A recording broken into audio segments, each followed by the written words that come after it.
জয় জগন্নাথ।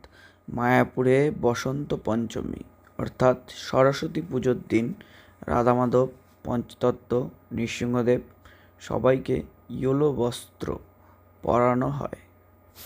কেন পরানো হয়, কী কারণে পরানো হয়, এরকম ধরনের প্রশ্ন তোমাদের আসতে পারে।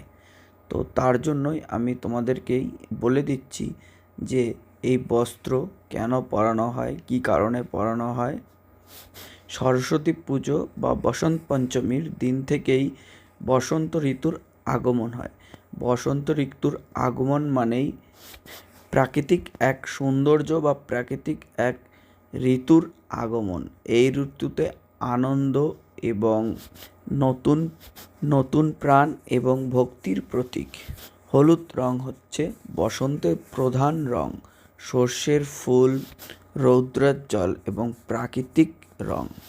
হলুদ রং হচ্ছে ভগবান শ্রীকৃষ্ণ ও রাধারানীর প্রিয় রং। শাস্ত্রে বলা হয়েছে হলুদ রং হলো শুভ ও পবিত্রতার প্রতীক। হলুদকে বলা হয় শুভ, মঙ্গলময় ও শুদ্ধিকারক। ভগবানের গায়ে হলুদ মাখানো মানে শুদ্ধতা, আনন্দ ও শুভ ভক্তির আহ্বান।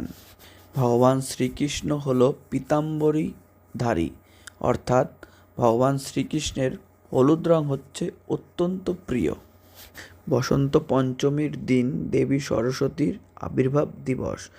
তিনি জ্ঞান, সঙ্গীত, শুদ্ধ চিন্তার দেবী।